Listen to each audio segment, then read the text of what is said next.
Audio Jungle.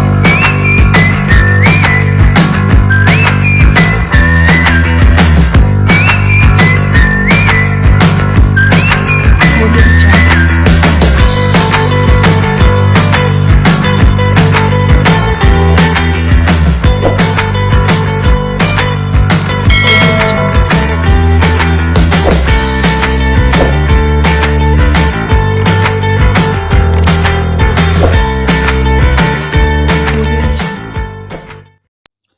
Assalamualaikum warahmatullahi wabarakatuh. Selamat pagi, salam sejahtera untuk kita semuanya. Halo Ananda sekalian, apa kabar di rumahnya? Semoga dalam keadaan sehat walafiat.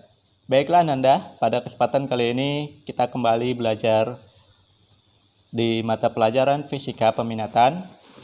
Dan sebelum itu jangan lupa siapkan pena dan kertasnya untuk mencatat apa yang akan Bapak sampaikan.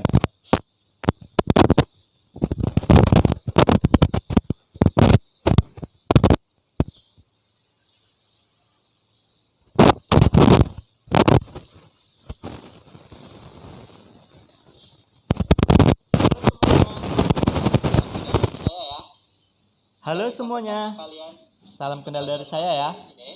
Jika rekan-rekan sekalian ingin mempelajari materi ini, silakan klik. Baiklah Anda sekalian, kita mulai saja materi kita pada pagi hari ini. Nah, yang akan kita pelajarin hari ini adalah arus listrik searah. Yang pertama ada pengertiannya, kemudian ada besaran-besaran arus listrik, kemudian ada rangkaian listrik, hukum Ohm, dan hukum Kirchhoff. Baik, yang pertama, pengertian arus listrik searah. Arus listrik searah atau direct current atau sering disingkat dengan DC adalah aliran elektron dari satu titik yang energi potensial tinggi ke titik lain yang potensialnya lebih rendah. Nah, Anda sekalian, ini merupakan salah satu rangkaian dari arus listrik searah, di mana selalu ada baterai atau sumber tegangan, kemudian ada bola lampu atau sebagai hambatan di sini, kemudian ampermeter yang berguna untuk mengukur arus listrik, dan terakhir ada skalar. Kita kembali. Kemudian kita akan masuki apa itu yang termasuk dalam besaran-besaran arus listrik. Anda sekalian, seperti yang kita lihat tadi, di dalam rangkaian tersebut ada yang namanya sumber listrik atau sumber tegangan, ada hambatan, kemudian ada ampermeter sebagai pengukur kuat arus, dan saklar. Mari kita bahas satu persatu. Yang pertama adalah sumber listrik atau tegangan listrik. Sumber tegangan ini atau tegangan listrik ini yaitu perbedaan potensial listrik antara dua titik dalam rangkaian listrik, dan dinyatakan dalam satuan volt. Contoh sumber tegangan Anda sekalian yaitu diantaranya adalah batu baterai, atau sering kita lihat ini sering digunakan untuk digunakan pada jam, kalkulator, atau bahkan mobil-mobil mainan. Kemudian ada akumulator atau aki. Aki ini bisa kita lihat di mobil ataupun di sepeda motor, dan juga bisa kita lihat di rumah-rumah Anda sekalian. Kemudian yang terakhir ini yang paling mahal yaitu solar cell atau sering kita sebut dengan sel surya, dan ini bisa kita lihat di persimpangan lampu merah atau bahkan ada di beberapa lampu-lampu jalan yang digunakan. Dan kini karena zaman berkembang, maka sel surya juga bisa digunakan untuk sumber listrik di rumah Anda sekalian. Kemudian kita masuk ke hambatan. Nah, hambatan listrik Anda sekalian adalah perbandingan antara tegangan listrik dari suatu komponen elektronik, misalnya resistor, bola lampu, dan lain sebagainya, dengan arus listrik yang melewatinya. Persamaannya Anda bisa kita tulis dengan R sama dengan V per I, yaitu R sebagai hambatan listrik, satuannya adalah ohm, V adalah tegangan listrik, satuannya adalah volt, dan I adalah arus listrik, satuannya ampere. Dan yang selanjutnya adalah arus listrik. Arus listrik adalah banyaknya muatan listrik yang disebabkan dari pergerakan elektron-elektron mengalir melalui suatu titik dalam sirkuit listrik tiap satuan waktu. Nah, Anda sekalian, di sini bisa kalian lihat persamaannya adalah I sama dengan Q per T, di mana I adalah arus listrik dan Q adalah muatan listrik, T adalah waktu.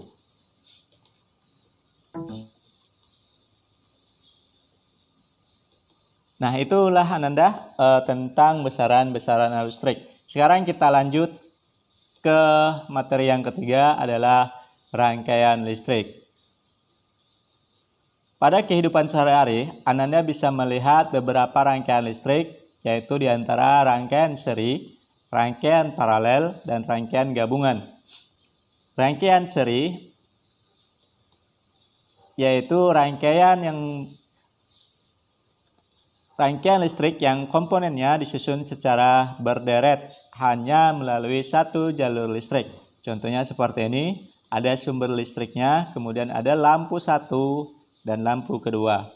Atau ditulis dengan secara elektronika seperti ini. Ada ini sumber tegangannya, di sini ada resistor 1, ada resistor 2. Nah, persamaannya dalam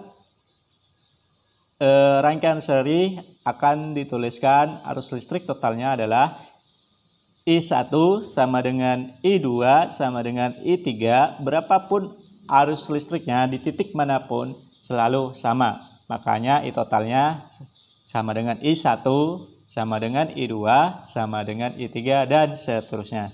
Sedangkan hambatannya adalah jumlah dari seluruh hambatan atau resistor yang ada pada rangkaian tersebut. Maka di sini ditulis R seri, R1 tambah R2 tambah R3 dan seterusnya. Sedangkan untuk tegangan total itu merupakan jumlah dari seluruh tegangan, yaitu ada V1, V2 dan V3. Sampai di sini untuk memahaminya, maka kita akan coba satu contoh soal. Nah, di sini ada soal, 3 buah resistor akan dirangkai secara seri. Masing-masing nilai resistor tersebut adalah R1 10 ohm, R2 47 ohm, dan R3 100 ohm. Berapakah nilai dari hambatan pengganti? Nah, ini gambarnya R1, R2, R3.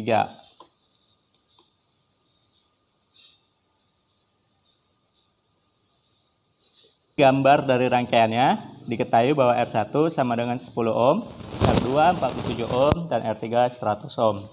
Yang ditanya adalah hambatan pengganti. Persamaannya menggunakan R seri, R1 sama dengan R2 sama dengan R3. R1-nya 10 ohm, R2-nya 47 ohm, dan R3-nya 100 ohm. Dijumlahkan menjadi 157 ohm. Baik, yang kedua adalah rangkaian paralel, di mana rangkaian paralel merupakan sebuah rangkaian listrik yang komponennya disusun sejajar, di mana terdapat lebih dari satu jalur listrik atau percabangan secara paralel. Contohnya seperti ini, sumber tegangannya, ini resistor, dan ini lampu, disusun seperti ini.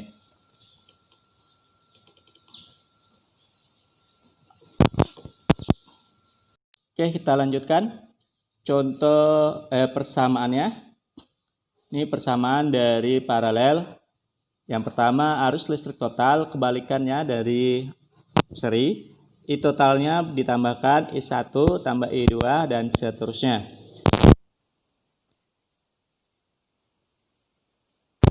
Paralel sama dengan 1 per R1 tambah 1 per R2 dan seterusnya. Sedangkan tegangan total pada tegangan paralel itu semuanya bernilai sama.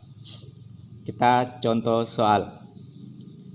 3 buah resistor akan dirangkai secara paralel, masing-masing bernilai 10 ohm, 5 ohm, dan 3 ohm.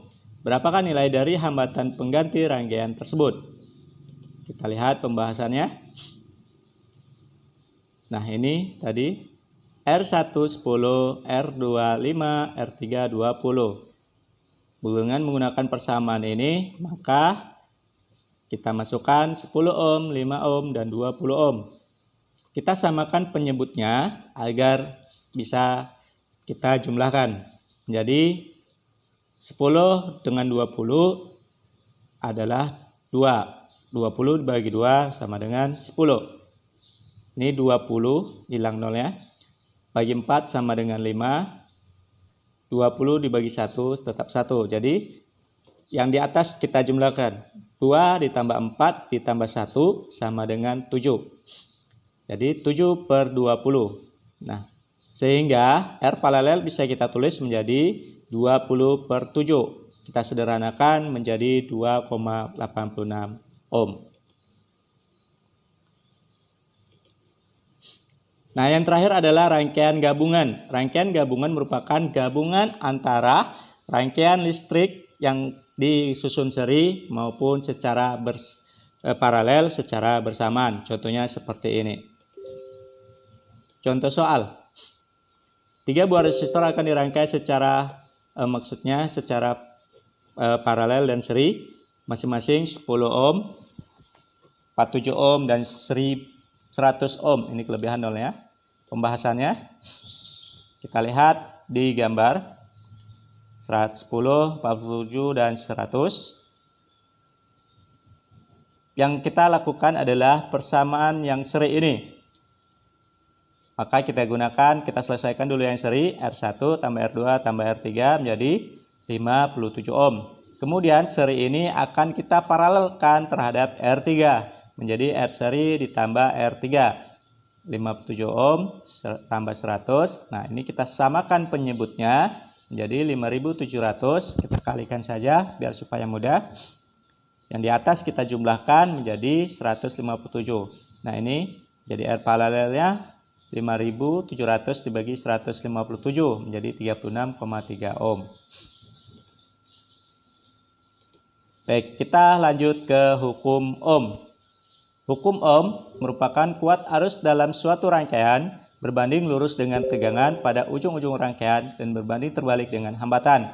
Bahasa sederhananya bisa kita buat menjadi persamaan, yaitu I sama dengan V per R, di mana R adalah hambatan listrik, V adalah tegangan listrik, dan I adalah arus listrik. Kita coba contoh soal.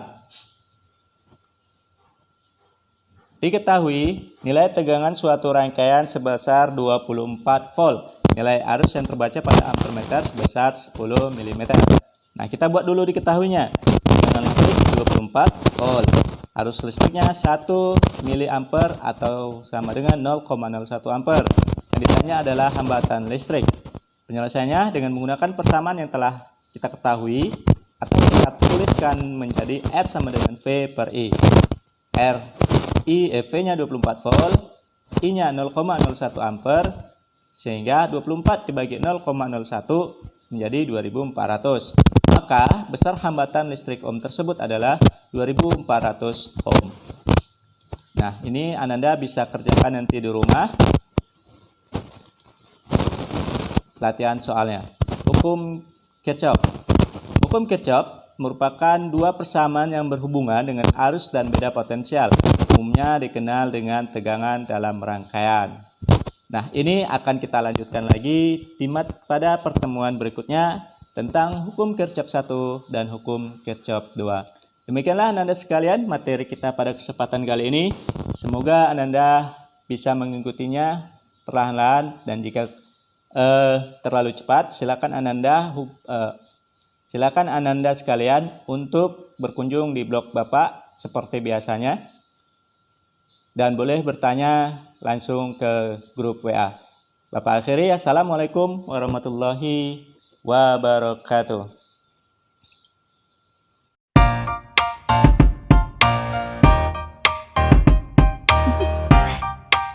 Do you want to know?